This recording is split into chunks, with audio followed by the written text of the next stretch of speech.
Passion Cuisine, 2 épisodes mardi midi sur TV Rogers.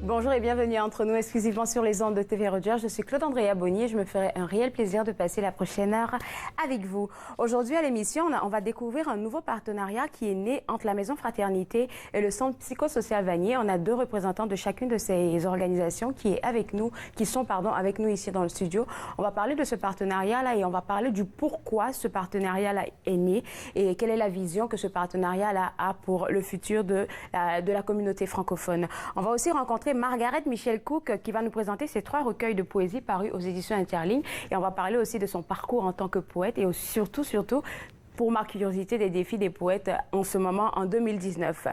Après tout ça, on va aussi avoir la chance de découvrir le nouveau directeur artistique du Théâtre en Plein.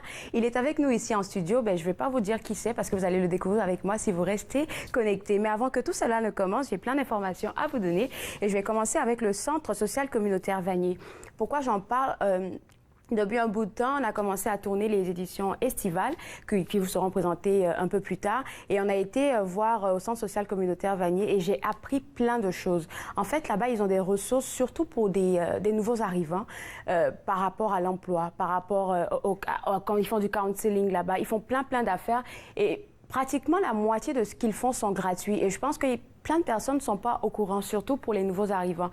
Fait que si vous venez d'arriver ou que même si vous ne venez pas d'arriver, vous cherchez des informations, surtout des informations juridiques, ils se feront un plaisir de vous accueillir là-bas et de vous donner les informations nécessaires pour vous. Donc, si vous avez besoin de plus d'informations pour voir tous les services que le Centre social communautaire Vanier vous offre, visitez le www.cscvanier.ca. Donc, www.cscvanier.com, c'est le site web qui s'affiche à l'écran. Ensuite de ça, je vais vous parler et je vais continuer de vous parler de ça parce que jusqu'à date, ils n'ont pas encore trouvé de stagiaire. Donc, les éditions L'Interligne cherchent un ou une stagiaire âgée de 18 à 30 ans qui a été un mordu ou une mordue de lecture qui étudie possiblement en communication. Donc, préférablement, ils préfèrent quelqu'un qui étudie en communication. Mais si vous n'êtes pas en communication, que vous avez le goût de la lecture, vous aimez tout ce qui a trait à la littérature, mais ils se feront un plaisir de vous accueillir là-bas, oui, dans leur équipe. Donc, pour pouvoir postuler, là, il y a toutes les informations sur le www.interligne.ca. Donc, c'est le site web à visiter. Et puis là, envoyez un tout petit courriel parce qu'il y a l'onglet où vous pouvez avoir accès à leurs contacts. Vous allez envoyer un petit courriel pour déposer vos CV et vos lettres de présentation. C'est un stage qui vous est offert pour l'hiver 2020.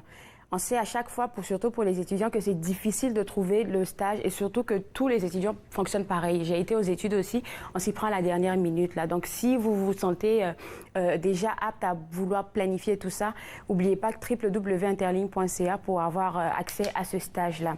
Je continue des informations avec l'ACFO, qui, depuis un bout de temps, a lancé un sondage pour le bilinguisme de la police d'Ottawa. Et on va avoir la chance même demain à l'émission d'en parler avec la directrice générale. Elle va nous parler du pourquoi ce sondage et qu'est-ce qu'il en est jusqu'à date, parce que je pense que ça fait une semaine qu'il a été lancé. Et on va avoir plus d'informations demain à l'émission avec elle. Mais le sondage, il est toujours disponible sur le www.acfo.ca. Donc, vous pouvez participer à ce sondage-là. En plus de ça, le 7 juin, donc dans pratiquement quelques jours, là, ils vont lancer une marche, un mouvement qui s'appelle Ottawa Action et le thème, ça sera résistant aux coupures du gouvernement Ford. Donc, on est encore dans l'ère de la résistance. Donc, il y a cet événement aussi qui s'en vient et demain, bien évidemment, à l'émission, la directrice générale, Aja, va nous en parler et nous donner plus de renseignements. Mais si vous voulez déjà savoir de quoi est-ce qu'il sera question, www.acfo.ca, c'est le site web à visiter. Là, du coup, je bascule du côté des musées parce qu'il y a plein d'affaires pour la session estivale du musée, au musée de la guerre. Je vais commencer avec ça. Il y a l'exposition Les Guerriers de Highland qui vous est présentée, qui ouvre le 7 juin. Je vous dis ça dès maintenant pour que vous puissiez un peu figurer votre programme du week-end. Donc, ça ouvre le 7 juin et ça s'étend jusqu'au 12 janvier 2020. Donc, c'est vrai qu'on a du temps pour aller le voir, mais c'est tellement passionnant. On a eu plein d'informations au sujet de cette exposition ici avec un représentant du musée de la guerre. Fait que si vous pensez déjà, vous pensez vous savez pas quoi faire pour ce week-end, ce serait une belle activité à faire avec votre petite famille. Donc, Guerrier de Highland à voir à partir du 7 juin jusqu'au 2 janvier 2020 au Musée de la Guerre. Il y a aussi des cours de chant, camps de jours musicaux, j'aime le chant en tout cas, camps de jours musicaux qui vous sont offerts aussi au Musée de la Guerre et c'est en partenariat avec le Sonart, donc c'est pour les 5 à 12 ans, il y aura, comme je dis, c'est un atelier de musique, il y aura des ateliers de musique, de jeux, des activités muséales et sportives, donc tout ça au Musée de la Guerre. Plus d'informations, www.museedelaguerre.ca et puis vous allez pouvoir inscrire tout petit pour qu'ils puissent participer à ces camps de jour-là. Comme je vous disais en début d'émission, aujourd'hui on va parler de plein d'affaires, on va parler du nouveau partenariat existant entre la Maison Fraternité et le Centre psychosocial de Vanier. On va forcément parler du pourquoi ce partenariat-là et vers où est-ce qu'ils s'en vont. On va aussi découvrir Margaret Michel Cook qui va nous présenter ses 3 recueils de poésie. On va parler de tout ça, de son inspiration, de son approche à elle. Mais tout de suite après la pause, on va rencontrer le nouveau directeur artistique du Théâtre Tremplin. Restez avec moi, vous regardez Entre nous, exclusivement sur les ondes de TV Rogers.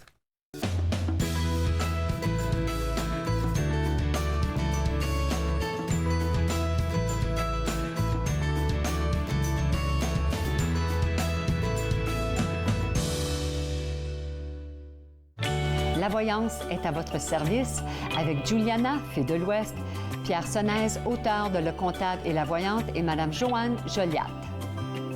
L'apéro avec Julie, mercredi 15h sur TV Rogers. Donc, je m'appelle Mélanie Bégin et puis je fais un focus à TV Rogers. Mes tâches principales seraient régie de plateau, assistante à la réalisation et caméraman, ainsi que graphique.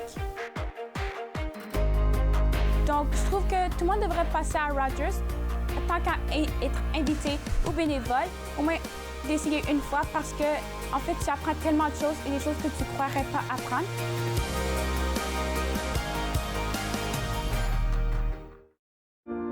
Ils ont servi pour protéger notre patrie. Plusieurs sont maintenant sans abri. Ils se sont battus pour défendre notre mode de vie. Plusieurs font maintenant face à des luttes bien personnelles. Ils ont répondu à l'appel de notre pays. À notre tour de leur rendre hommage en étant au service de nos collectivités. Aidez-nous à aider les vétérans. Devenez membre de la Légion dès aujourd'hui.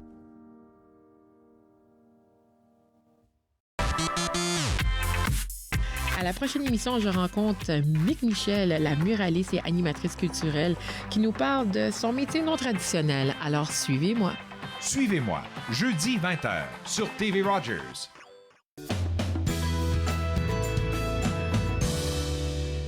De retour à Entre nous, exclusivement sur les ondes de TV Rogers. Depuis le 1er juin 2019, le Théâtre Tremplin a un nouveau directeur. Puis moi, j'ai l'honneur de le recevoir ici. Fait que Lionel, on ne vous connaît pas. Moi, personnellement, je ne vous connais pas parce que je ne suis pas vraiment insérée dans le monde théâtre. C'est quoi le parcours de Lionel? Le parcours de Lionel, moi, je suis originaire, en fait, de Montréal. OK. J'ai déménagé dans la région il y a environ maintenant 11 ans pour faire mon bac à l'Université d'Ottawa. Donc, j'ai fait mon bac en théâtre et ensuite, j'ai également fait une maîtrise. Et entre tout ça, j'ai travaillé dans le milieu du théâtre comme comédien. On va le citer parce qu'il y en a... Donc, comédien, oui. auteur, metteur en scène, régie, oui. et je me spécialise particulièrement en marionnettes et en théâtre d'objets. OK, moi, je vais juste demander, là, pourquoi avoir choisi ce milieu, le théâtre? Hey, c'est une bonne question, en fait. Ça m'a cherché, hein?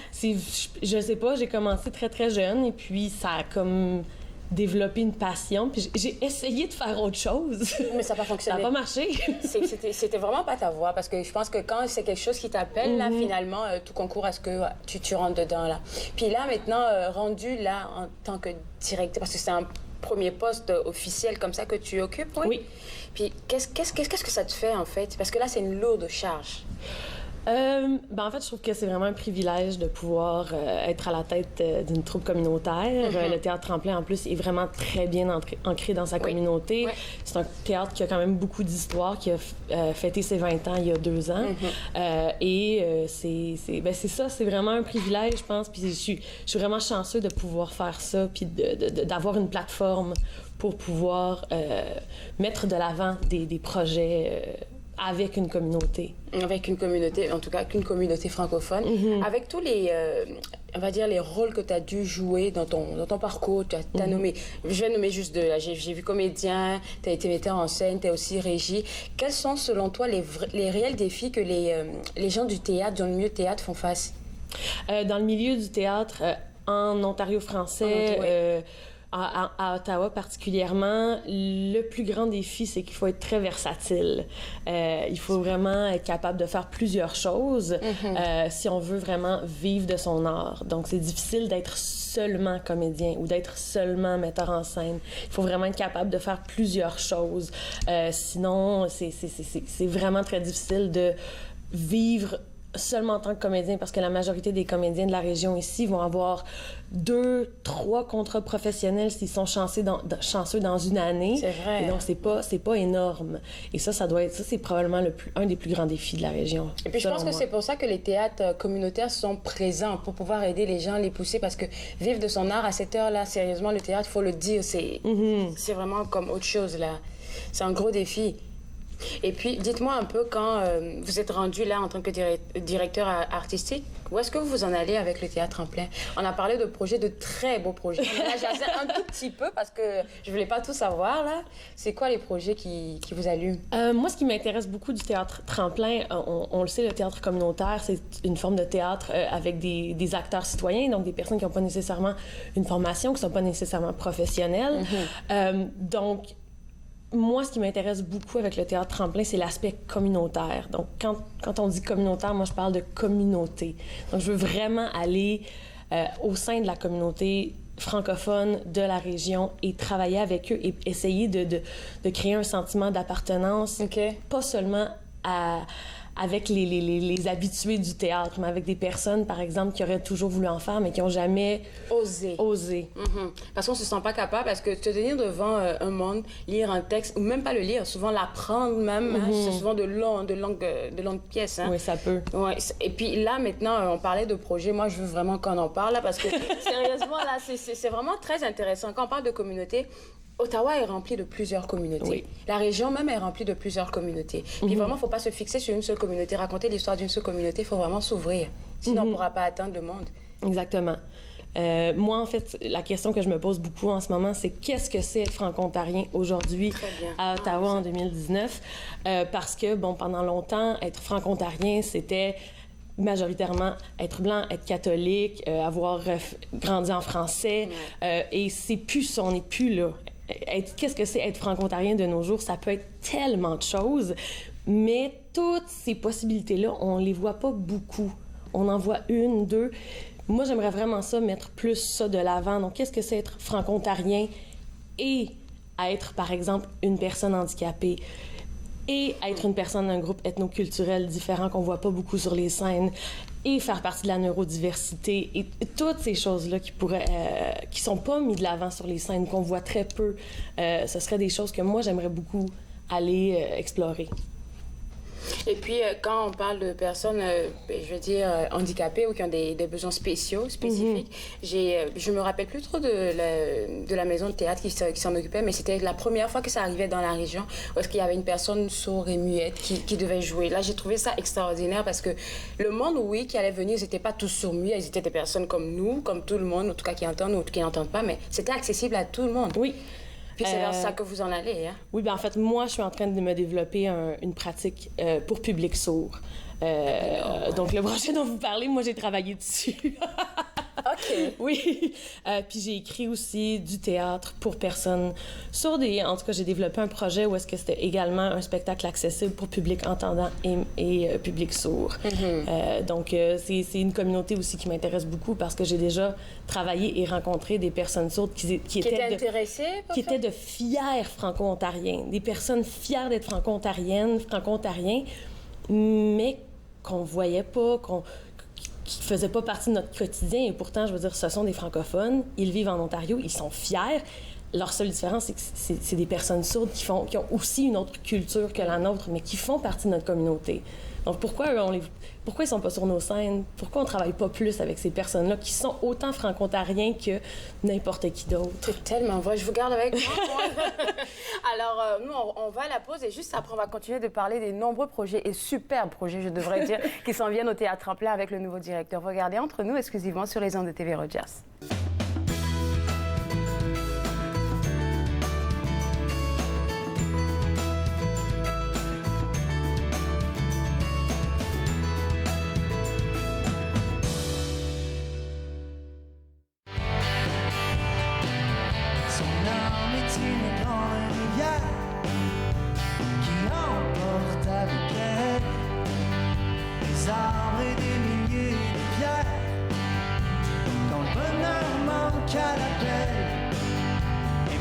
Même si son cours est long, le courant passe encore sous le ciel et sous les ponts, à la vie, à la mort.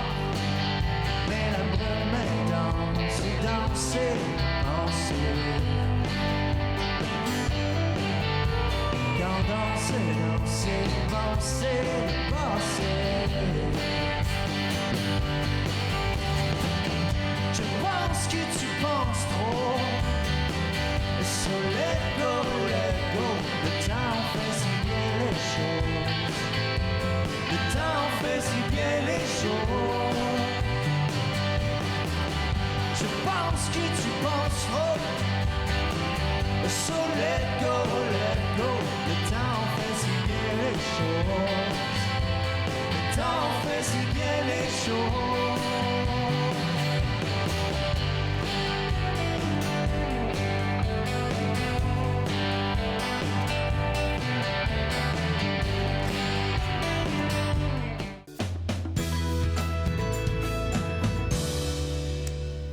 De retour entre nous exclusivement sur les ondes de TV Rogers, toujours avec le nouveau directeur du Théâtre en plein. Et puis on parlait des beaux projets, parce que je les trouve vraiment beaux, qui s'en viennent, en fait, qui cogitent déjà dans son esprit.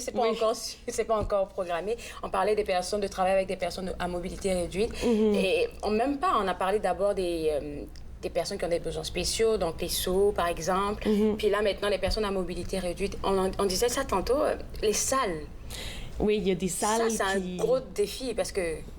Bien, il y a beaucoup de salles, soit des salles de répétition, soit des salles de spectacle, ici à Ottawa, qui sont malheureusement pas accessibles parce qu'il y a la loi grand-père, donc qui fait en sorte qu'on ne peut pas rénover le bâtiment pour le rendre accessible.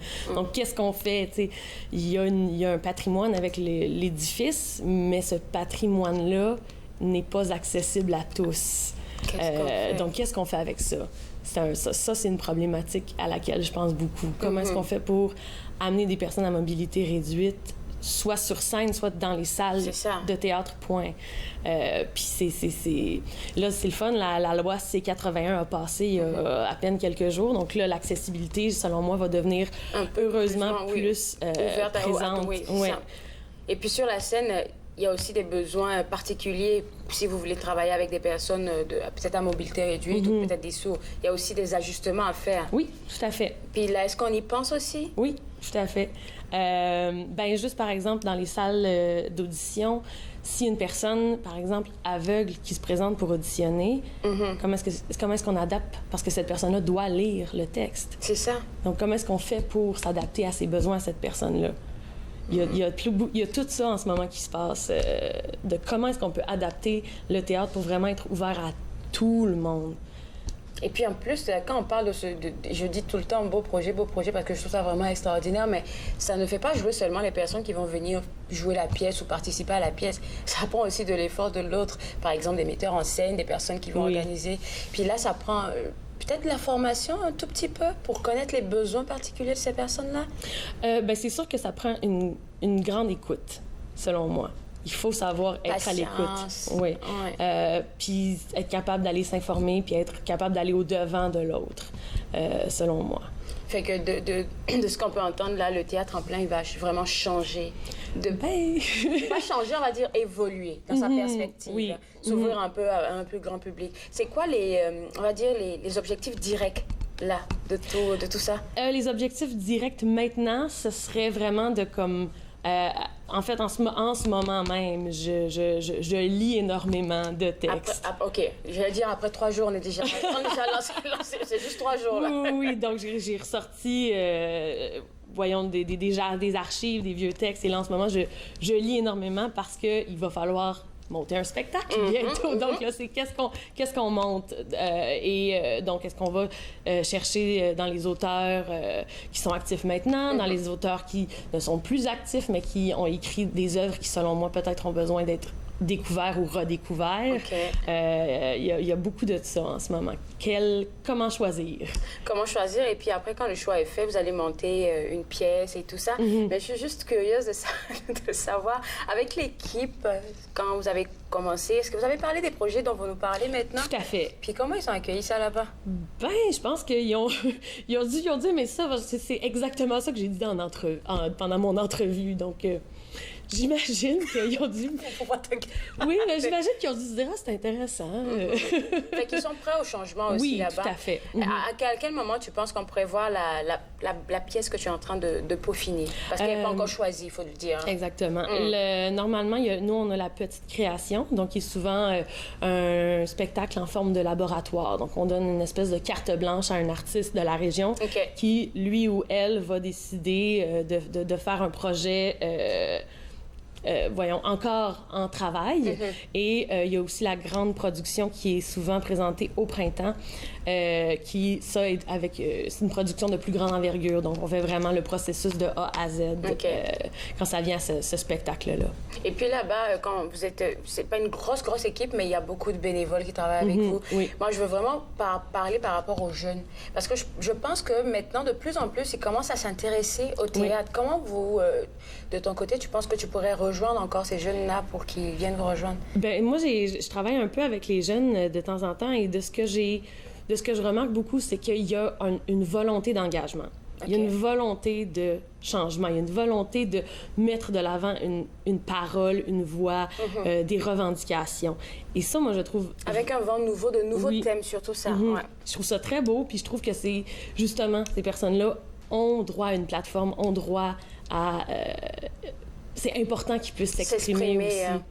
Alors moi, qu'est-ce que je vais faire maintenant, c'est te souhaiter la meilleure des chances pour ce nouveau poste. C'est pour 4 ans. Oui. Fait qu'on va revenir après 4 ans et puis nous faire un beau bilan parce que je sais qu'il y en aura un de magnifique. Mais bonne chance à toi. Merci beaucoup. Et puis vous, à la maison, n'oubliez pas que vous pouvez visiter le site web. Si vous êtes mordu de théâtre ou vous voulez essayer quelque chose, ils sont là-bas, ils sont prêts à vous accueillir. Donc www.theatreenplan.com, c'est le site web à visiter. Après la pause, on va parler du partenariat qui vient ou qui s'en vient avec la Maison Fraternité et le Centre psychosocial Vevanier. Vous regardez Entre nous, exclusivement sur les ondes de TV Rogers.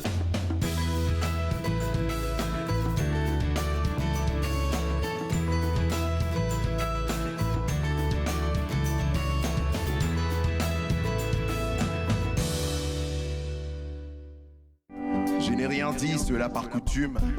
Je n'ai rien écrit, l'histoire se résume aux souvenirs de nos soirées intimes. Le cœur battant encore plus fort au tempo de ma plume. Essayez d'écrire sur nous, la page est vierge. Gribouillé sur tellement d'heures que les marges sont pleines. T'as réussi à prendre mon seul atout. Dorénavant mon stylo souffre de pudeur, il peine. Tu l'entendras, du moins je présume.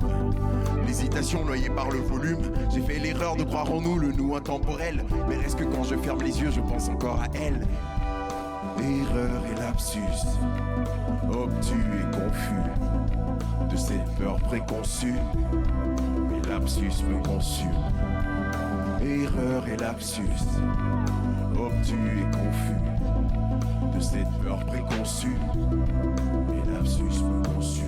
Parti solo mettre le feu dans le château de cartes, je t'ai menti, mais pas qu'un peu. L'histoire bien ficelée tenait toutefois par un cheveu. Une fois cela compris, dorénavant c'est sauf qui peut. Perdu, j'ai ce cheveu sur le bout de la langue. Conçu un jeu de mots et qu'à cela ne tienne.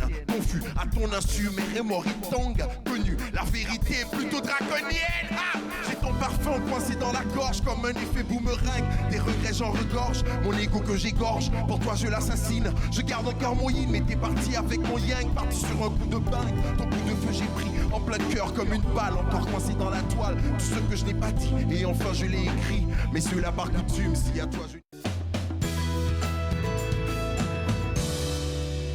De retour entre nous exclusivement sur les ondes de TV Rogers. Je suis maintenant avec 2 représentants et de la Maison de la Fraternité et du Centre psychosocial. Juste Centre psychosocial. Puis il y a un partenariat qui est né. Je veux juste qu'on y revienne un peu sur la genèse de ce partenariat. Oui, donc je dirais que ça a commencé à l'automne. Le RLIS de Champlain, donc le réseau local d'intégration des soins de la santé, a contacté Maison Fraternité. C'est eux qui sont nos gros bailleurs de fonds pour nous dire, écoutez, à partir du 1er avril 2020, on va terminer le financement du centre résidentiel pour jeunes. Donc, on était un petit peu pris au dépourvu. Qu'est-ce qu'on fait maintenant? Mylène et son président de conseil d'administration sont venus nous rencontrer. On a commencé à parler de peut-être on devrait se mettre ensemble. On est 2 agences complètement francophones qui desservent des jeunes, desservent les familles. Eux, c'est en santé mentale. Nous, c'est en toxicomanie et troubles concomitants, donc qui veut dire ceux qui ont les 2 problématiques de dépendance et de santé mentale. Donc, c'est là que les discussions ont commencé. Et puis, avec le début de la nouvelle année, les 2 conseils d'administration se sont rencontrés. On a dit, bien, on devrait probablement regarder une intégration, une fusion des 2 agences. Donc, il y a 2 niveaux. Un, c'est on va présenter un projet au RLIS de Champlain pour essayer de conserver le financement, parce que c'est un gros montant d'argent. On a entendu beaucoup de la communauté franco-ontarienne qu'il ne fallait pas perdre ces lits-là. Donc, incessamment, le RLIS va faire un appel d'offres pour un projet de traitement intensif chez les jeunes francophones. Donc, nous, on va présenter un projet. On a un excellent projet à présenter pour dire, bien, on veut garder l'argent pour améliorer les services. C'est ça. Et le centre des jeunes qui sera probablement fermé en avril 2020, quel service qu'ils offraient vraiment à ces C'est un traitement résidentiel. Donc des jeunes qui... On a des conseillers, des thérapeutes qui travaillent dans les écoles. On a un programme de jour pour les jeunes qui ont des problèmes de dépendance.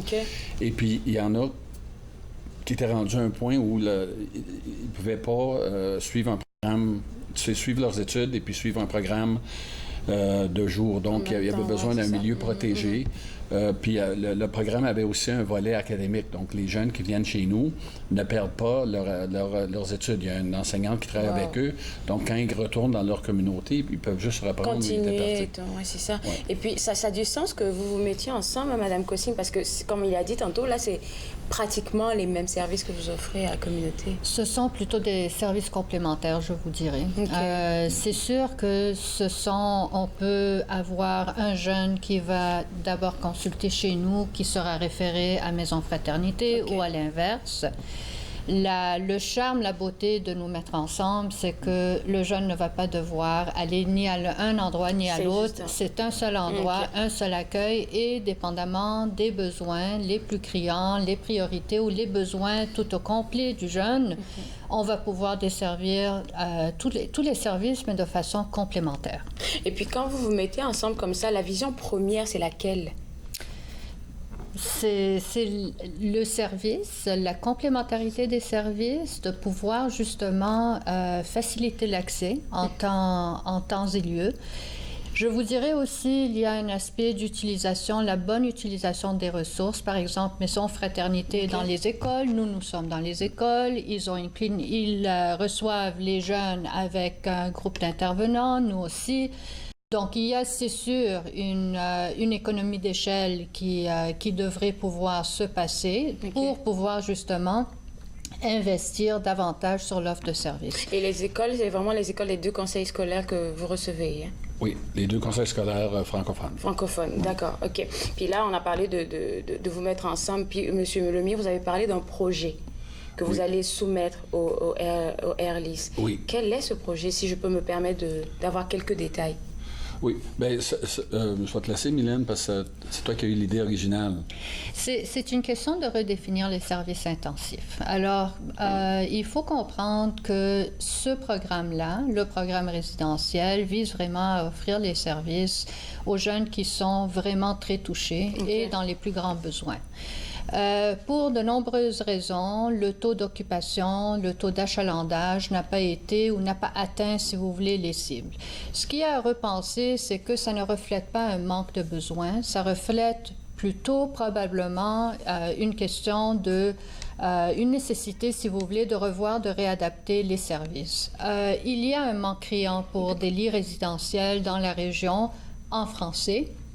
En fait, il n'y en a quasiment pas. Okay. Et donc, à dire tout simplement, il n'y a pas un besoin, nous ne sommes pas convaincus du cas. Mais ce qu'on est en train de faire naître, c'est vraiment en travaillant ensemble, d'avoir, par exemple, un accueil complémentaire et de voir vraiment à des différents niveaux et différentes manières d'offrir des services intensifs. Est-ce que ce ne serait pas un manque de communication, je peux me permettre, parce que, comme on a dit, ce n'est pas vraiment le manque de personnes qui va les pousser peut-être à le fermer, mais peut-être qu'il y a un manque de communication. Est-ce que les jeunes, la communauté est vraiment informée et viennent consulter? Écoutez, il y a peut-être un bon nombre de raisons. On peut spéculer, on peut penser, mais c'est sûr, moi, ce que j'ai envie de vous dire, c'est pour qu'un programme soit gagnant, c'est sûr que les gens doivent être au courant de ça, mais il doit aussi y avoir une certaine flexibilité pour pouvoir justement atteindre, rejoindre les jeunes dans ce qu'ils vivent, si vous voulez.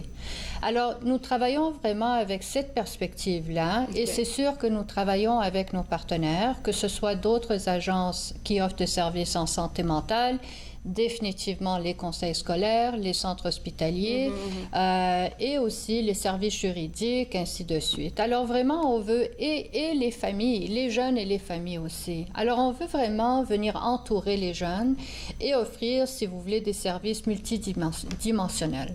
Puis ça, Monsieur Lemire, ça serait vraiment comme je vais dire, un ouf de soulagement, si je peux le dire ainsi, de vous mettre ensemble. Pas seulement à cause du centre, mais de fait de travailler conjointement. Ça va apporter beaucoup. Oui, définitivement. Je pense que ça va être un gros ouf. Puis on se sent comme agence présentement francophone vulnérable face au gouvernement ontarien qui semble vouloir couper dans les services, puis les services en français. Donc le fait d'être ensemble nous rend plus solides, plus forts, donc moins vulnérables à des coupures possibles. Et puis quand est-ce que tout ça va commencer à se mettre en marche, vous pensez?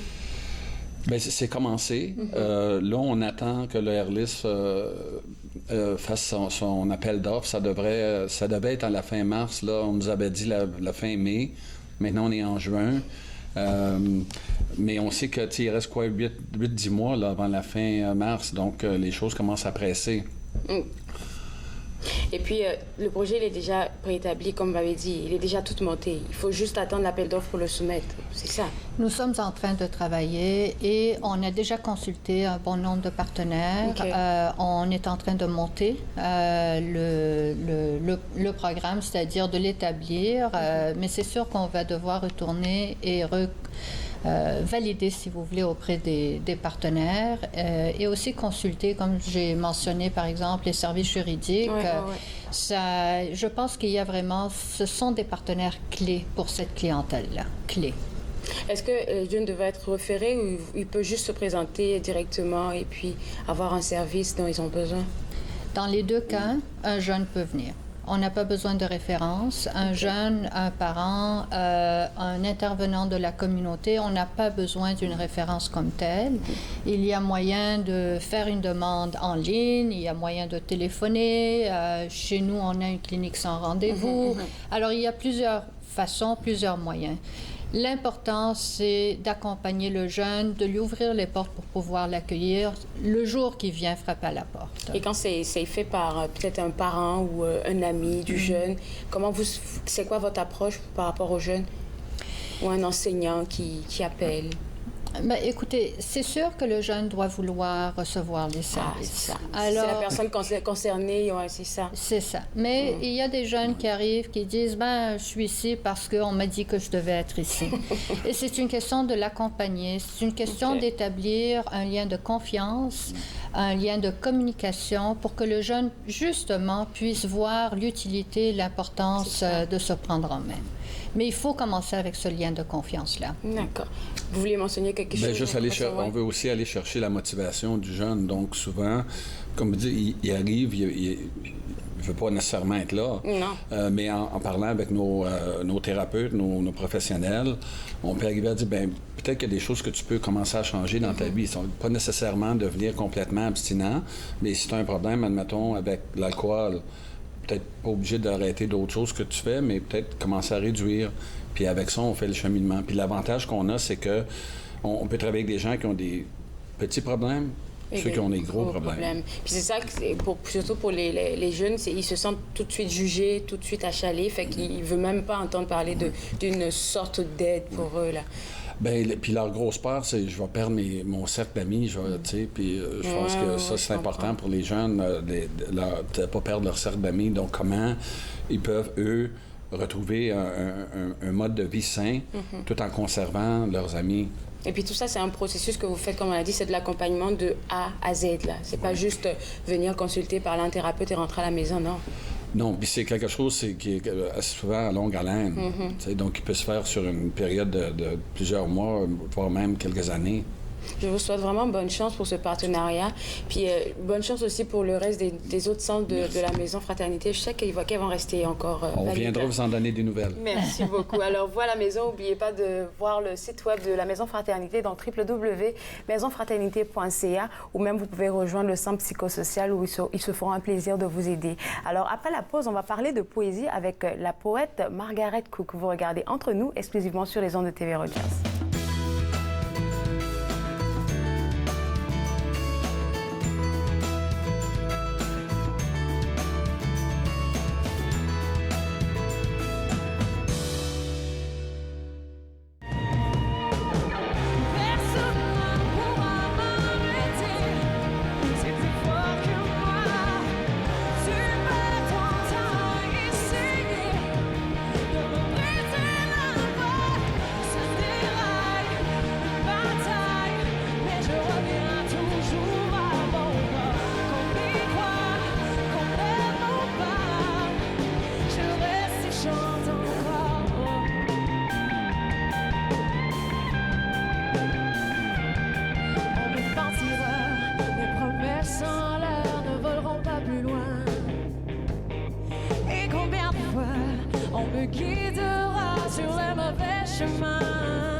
De retour à Entre nous, exclusivement sur les ondes de TV Rogers. Je suis maintenant avec la poète Margaret Cook. Puis avec elle, on va parler de plein d'affaires. Puis moi, là, quand j'en parlais avec l'un de vos, de vos confrères la semaine passée, Gilles Latour, que vous connaissez peut-être, je lui parlais de sa poésie à lui, parlais de son approche, parce que je pense que chacun d'entre vous a une approche différente. Hein? Est-ce que vous avez une approche différente, vous, de votre poésie? Oui, sans doute. Je pense que chaque poète essaye de trouver sa voix. Okay. Je pense que quand on commence, évidemment, on lit beaucoup de poésie, on s'imprègne un peu de ce qu'il y a autour, aussi bien dans le milieu franco-ontarien que dans la poésie française de façon générale. Probablement qu'au début, on expérimente un petit peu, on essaye de ci, de ça, et on essaie de trouver une voix, on essaie de trouver quelque chose qui nous convient, qui nous parle, tout en essayant de transmettre le monde chose. Ouais. Puis ça vous a pris combien de temps pour trouver votre voix, comme vous le dites? Oh, bonne question. J'ai commencé à écrire il y a plus d'une trentaine d'années. OK. Mais je vous dirais... Et les premiers recueils sont peut-être un peu plus sous le signe de l'expérimentation, d'essayer de trouver, probablement à partir... j'ai écrit un recueil qui s'intitulait « À l'ombre de Pénélope ». Et à partir de ce recueil-là, j'ai l'impression d'avoir trouvé quelque chose qui était mon écriture, qui était ma façon de présenter le monde. Et c'est quoi votre écriture? Le petit truc que vous apportez à la poésie, c'est quoi? Je pense que... comment le définir? En partie, je suis très conscient du monde autour de moi, mais particulièrement le monde naturel. Donc, je suis très bien quand je suis dans les bois, quand je suis proche d'un lac. Cela en combinaison avec une émotion, avec un souvenir, et tout cela mis en parole. Et donc également le pouvoir ludique des mots, je dirais. Donc de trouver le mot, de trouver le vers, de trouver... Parce que, comme M. Latour le disait la dernière fois, pour écrire la poésie, là, c'est vraiment minutieux, quoi. Il faut trouver le bon verbe, ensuite les bons mots. Il faut que ce soit lourd de sens. Puis, vous réfléchissez beaucoup avant d'écrire une poésie? Moi, je dirais que je fais ça en 2 temps. Si je pensais constamment au beau mot, au beau vers, à tout cela, peut-être que je n'aboutirais pas à quelque chose. Donc, premier jet, j'essaie de laisser venir ce qui est en moi. Normalement, je peux avoir une réaction à quelque chose, je peux voir une scène ou une impression qui me traverse l'esprit, et il y a quelque chose en moi qui foisonne, qui fermente. Et à partir de là, j'écris un premier jet. Alors, je ne me préoccupe pas trop à ce moment-là de ce travail minutieux. Ça vient dans un 2e temps. Je laisse beaucoup reposer mes textes. J'écris énormément de versions, beaucoup de corrections. Parce qu'au fur et à mesure, après le premier jet, forcément, il y a une première correction, deuxième correction. Voilà. On ajuste certaines affaires. Puis le premier que vous avez écrit, avait paru aux éditions L'Interligne, c'est Chrono à sa table de travail. Oui. Ça dit bien ce que vous avez mentionné tantôt, la procédure pour écrire votre poème. Hein? Oui. Alors, ça parlait de quoi, celui-là? Oui, alors, à chaque fois, on dirait que je me pose une question. Je termine un recueil et puis il y a une question qui me vient, qui surgit. Alors, quand j'avais terminé le précédent, qui s'intitulait En un tour de main, où je jouais beaucoup avec le langage, je me suis posé la question du temps. Alors, chronos comme le temps. En général, en poésie, on pense en premier au lieu. On écrit à partir d'un certain lieu, géographique, identitaire, etc. Mais je voulais aussi me poser la question du temps. Et en poésie, le temps est présent, mais de façon plus subtile, par les cadences, par le rythme, par les assonances entre les mots. Mais c'est pas comme dans un roman où on a début, milieu, fin. C'est le temps en termes de comment il est exprimé à l'intérieur des mots, à l'intérieur des vers. Alors, j'ai mis en scène ce personnage de Chronos qui est aussi mythique. Et à partir de là, j'ai commencé avec les mois de l'année. Quelqu'un m'avait donné un calendrier, puis c'était un calendrier. Ça peut être de tout, en fait, qui vous allume pour trouver l'inspiration, un calendrier. Oui, on ne sait jamais, oui. Et puis, je veux juste demander, selon vous, pour écrire un bon poème, déjà, est-ce qu'il y a un bon poème? Parce que tout écrit est merveilleux aussi, il est poétique. Hein? Est-ce qu'il y a un bon poème? Oui, je pense que oui.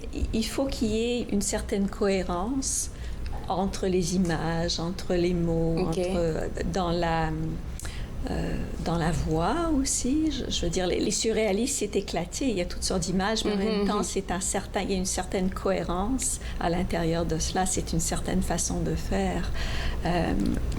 Donc, quand les sons et les mots se répondent, pour ainsi dire, comme disait Baudelaire, ça fait un bon et un beau poème. Et puis un beau mélange. Le deuxième, qui est paru aux éditions L'Interligne, que j'aime beaucoup, en contrepoint, Les figures de l'île. Ça nous parle de quoi, ce poème? De quoi vous êtes inspiré? Alors là, la question à la fin de Chronos était un homme, un personnage mythologique. Je voulais mettre aussi en scène une femme, un homme et une femme et une île. Alors 3 personnages. Dans l'amour. C'est quelque part dans l'amour qu'on s'en va, hein? Oui. Parce qu'un homme et une femme, une île, bon. Oui. Et la femme était un peu sirène. L'homme était un peu Carl von Linné, qui est celui qui s'est intéressé à la flore et la faune en général, et ensuite l'île, mais aussi un peu Adam, Ève, toutes sortes d'histoires qui peuvent, ou une femme universelle, un homme universel sur une île, l'interaction entre la femme et l'île, l'homme et la femme. Et puis combien de temps pour écrire ce poème après Chronos à sa table? Comment vous avez pris de temps pour écrire ce poème? Parce que là, comme vous l'avez dit tantôt, après chaque poème, recueil de poésie, une parenthèse et puis un point d'interrogation. Fait qu'on pense déjà au second. Puis là, on est rendu avec cette histoire. C'est quoi, où est-ce que vous avez tiré l'inspiration ou les histoires qui vous montaient pour écrire ce poème? L'inspiration. J'avais visité une île qui m'a un peu inspirée, quoique ce n'est pas seulement cette île-là, il y a toujours différents endroits, mais j'avais beaucoup observé les oiseaux, les différentes espèces d'oiseaux, par exemple, les chants d'oiseaux. Quand on est sur une île et qu'il n'y a pas Internet, il n'y a rien de tout cela, on est dans le silence, la tranquillité, le recueillement. Le ressourcement, on absorbe.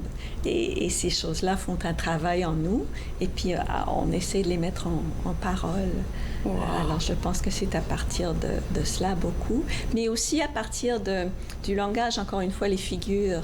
Donc, en contrepoint, c'est les figures, c'est aussi les figures du langage, la rhétorique, les métaphores. Qu'est-ce que je vais insérer dans ce vers-ci, comment est-ce que je vais parler. Parce que c'est très doux, ça. En contrepoint, c'est quelque chose de... En tout cas, la lecture, les écrits qui se trouvent dedans, c'est vraiment très doux, ça amène à réfléchir. C'est pour ça que j'ai parlé d'amour, parce que moi, ça m'a fait penser à l'amour, en tout cas. Oui, aussi. Oui. Okay. Alors, le troisième, c'est Lanterna Magica, dont on va parler... lanterne magique, là, moi, je le dis en français. On va en parler après la pause, c'est bon? Alors, nous, on revient juste après pour parler de la lanterne magique, écrite par Margaret Cook, notre poète qui est avec nous. Vous regardez Entre nous, exclusivement sur les ondes de TV Rogers.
De retour à Entre nous, exclusivement sur les ondes de TV Rogers. Je suis toujours avec la poète Margaret Cook, que je trouve tellement douce. Puis on est passé à travers de deux recueils de poésie qui ont paru aux éditions L'Interligne. Et le troisième dont on va parler, c'est La Lanterne Magique. Je pense à Ali Baba, du coup, avec ses lampes et tout ça. Oui. Alors, La Lanterne Magique, quand on passe des figures de l'île à La Lanterne Magique, qu'est-ce qui se passe? Parce qu'il y a toujours une connexion, vous avez dit. Oui, ben c'est ça. Vous parliez tantôt d'amour. Okay. Et je pense que dans les figures de l'île, c'est l'amour, mais plus au sens large. Il y a un homme, une femme, oui, et l'île.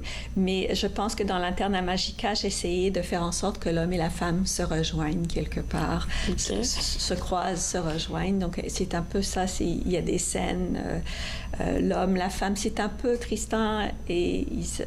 excusez, c'est un peu... des personnages médiévaux, mais c'est en même temps dans le présent aussi. Donc ces paroles-là, qu'est-ce qui se passe entre les deux, comment on a une impression de l'autre personne qui peut changer légèrement. C'est ça. Ouais. Alors là, moi, on a un recueil, ça c'est les 3 recueils, mais vous avez apporté quelque chose dont j'aimerais vraiment qu'on en parle. Ce recueil qui était un recueil pour la résistance. Et ça a été fait pas par vous seul, ça a été fait vraiment par une multitude de poètes. Vous étiez combien à faire ça? Oh, bonne question. Peut-être une vingtaine. Wow. Oui, ça a commencé à l'Internet. Ça a commencé avec André Lasselle, qui était la poète lauréate 2017-2019 de la ville d'Ottawa. Et au moment où Doug Ford a annoncé les coupures et annoncé que le projet d'université allait s'éteindre, etc., André s'est dit qu'est-ce qu'on peut faire avec ça. Et alors, elle a lancé un appel à tous ses amis poètes. On a conçu un texte qui était signé. Là, on était peut-être une douzaine. Et qui est passé à l'Internet, etc., qui a bien circulé. Et à partir de là, il y a eu ce projet avec prise de parole qu'André a mené. Et nous avons tous contribué à notre texte. Et ça s'est élargi aussi avec d'autres poètes de l'Ontario français pour justement résister, pour tenir tête à cela, pour dire... Ce qu'il faut dire. Oui. Et puis avec de bons mots. Donc, il y a une vingtaine de poèmes qui se trouvent dans ce recueil-là. Oui, vingtaine de textes. Un texte de moi, mais aussi d'autres poètes d'Ottawa. Gilles Latour, Gilles Lacombe, André Christensen, Nicole Champeau, André Lasselle, et des poètes de la région, Éric Charlebois, Tina Charlebois, plein d'autres mondes aussi. Est-ce que je pourrais te demander à ce que vous lisiez le vôtre? Oh, il faut que je le trouve. On va le trouver, je pense qu'on va le trouver, mais en même temps, ça fait plaisir parce que l'invité avant moi, avant vous plutôt, il parlait des coupures qu'ils ont subies. Là-bas, c'est vraiment des choses, il faut faire sortir la voix. Alors, on va vous écouter. Oui, alors le mien, il s'intitule « Voici venir le temps des grands vents ». Les poussées asséchées plongent leurs racines plus profondément dans la terre, déterminées, et nous aussi.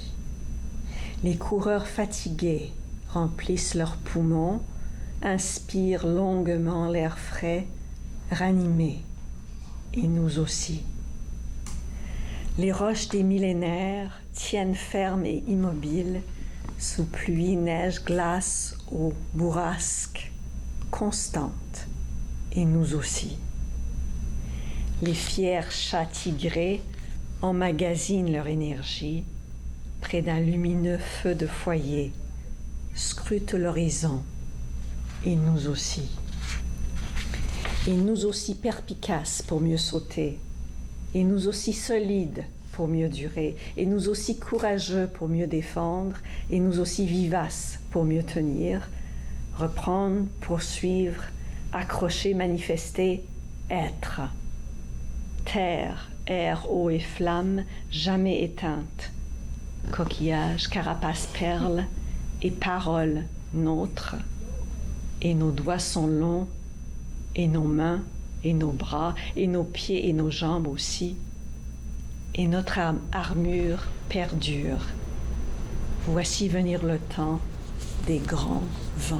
C'est vraiment très beau. Et ça résume toute la résistance, tous les secouements qu'il a eu en fin 2018. Là. Vous l'avez écrit en quelques lignes et c'est vraiment extraordinaire. Ça m'emmène à penser qu'en fait, vous n'êtes pas juste auteur, vous ne faites pas juste écrire, vous avez aussi été nommé poète de la ville d'Ottawa. Et puis ça vient avec puis je ne dis pas une charge, mais un mandat. C'est quoi le mandat du poète de la ville d'Ottawa? Alors, c'est un grand honneur. C'est aussi une liberté dans le sens que le mandat n'est pas... Il n'y a pas de contrainte, c'est pas défini strictement, je dirais. Le mandat est d'amener la poésie à la ville d'Ottawa. Donc, pour moi, ce sera d'organiser un événement ou quelques événements. Peut-être la première année de suivre dans la lignée d'André Lasselle, qui était la poète précédente qui a bâti tout un site web où on peut trouver des poèmes, des images, ottawaxyz.ottawa.ca. Donc, d'essayer de favoriser la poésie, de l'amener dans la vie de tout le monde. Je pense qu'on est tous un peu poètes. Il s'agit de le découvrir des fois ou de le nourrir. Donc, c'est d'essayer de répandre un petit peu ce sentiment, de participer concrètement à des lectures de poésie, des entrevues, etc. Mais aussi de dire ce qu'on a à dire, en fait, et puis d'intéresser le monde. Parce que c'est ça que je m'en allais vous poser comme question. Vous êtes poète de la ville d'Ottawa pour 2 ans. Vous avez parlé d'événements que vous devez organiser. Est-ce que vous pensez que jusqu'à date, là, en 2019, au 21e siècle, c'est vraiment difficile de rejoindre le monde par la poésie? Est-ce que la poésie a encore quelque part un peu de sens en 2019? C'est une bonne question. Je pense que le monde a besoin de poésie. Je pense que c'est difficile dans le sens qu'on est de plus en plus sollicité de partout. Alors, essayer de trouver une petite place pour la poésie, oui, des fois c'est difficile. Mais en même temps, vous savez, il y a eu des spectacles en Ontario français libérés sur parole où les acteurs disaient et jouaient des textes de poésie. C'était merveilleux. Donc, chacun, il y a des personnes qui aiment lire, qui aiment voir le texte par écrit. Il y a d'autres personnes, il y a l'islam, ce genre d'événements que les gens aiment aussi assister. Donc, il y a de la place. Je pense qu'il faut un peu protéger cette place et peut-être l'encourager et la nourrir. Il faut qu'elle pousse un peu comme une plante aussi. Oui, elle a sa place et je pense que c'est important parce que de la perdre, c'est quelque chose de... On ne peut pas se permettre de perdre la poésie. Hein? C'est tellement bon ce que vous dites là. Je vais vous garder avec moi pour la conclusion si ça vous dérange pas. Et puis on va informer le monde sur où est-ce qu'on peut avoir ce livret là, ce recueil de poésie pour la résistance. Qui sera lancé d'ailleurs mercredi soir à la librairie du Soleil. Ça fait qu'on l'a en primeur ici. Alors restez avec moi parce qu'après à la pause on va parler de ce recueil de la résistance basé sur la résistance et de plein d'autres informations. Vous regardez Entre nous exclusivement sur les ondes de TV Rogers.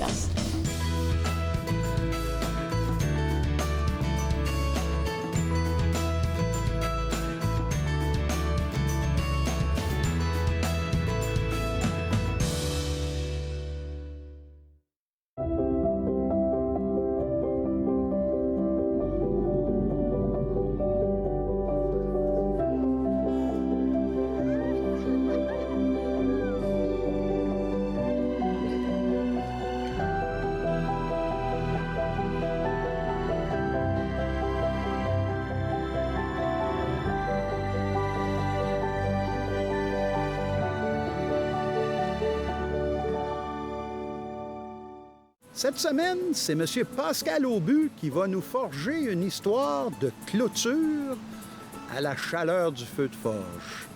Donc, je vous attends chez nous. Bien que je te raconte, mercredi 19h30 sur TV Rogers.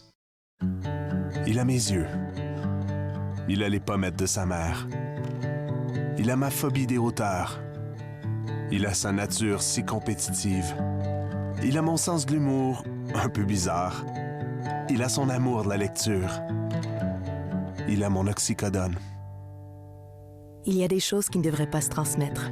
Gardez vos médicaments d'ordonnance sous clé ou rapportez-les. Apprenez-en plus à sécurisezvosmédicaments.ca. Un message de Jeunesse sans drogue Canada. Cette semaine à Regard, on célèbre la réouverture de la Galerie d'art Imagier et on vous montre un avant-goût de l'exposition Gauguin au Musée des Beaux-Arts du Canada. Regard, jeudi 19h sur TV Rogers. De retour à Entre nous exclusivement sur les ondes de TV Rogers. Dans ma main, je tiens un recueil de poésie fait par une vingtaine de poètes sur la résistance.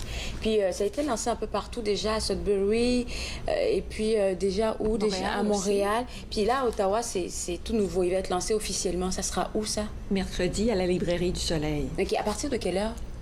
17h, il me semble. 17h? OK, d'accord. Moi, j'ai juste lancé un petit...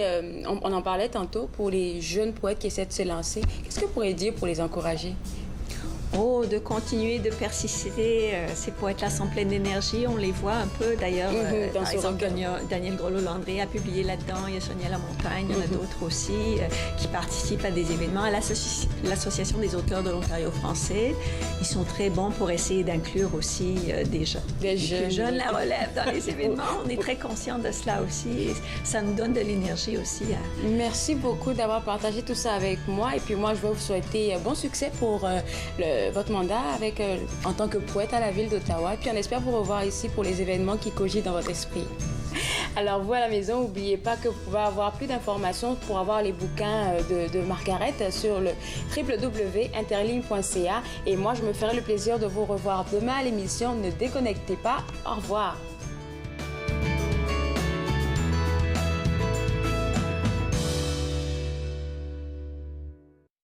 Faites-nous part de vos commentaires en composant le 613-521-2323 par courriel sur Facebook et Twitter.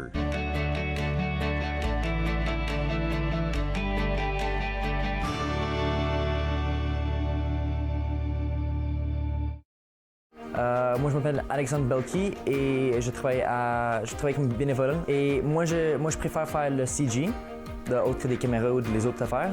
Une raison que j'ai choisi d'être un bénévole à Rogers, c'était plus pour mon futur. Donc, comme j'ai dit, j'aimerais aller travailler avec téléproduction ou même des films. Puis, je pense que TV Rogers, c'est la plus bonne idée. C'est une bonne idée pour l'expérience.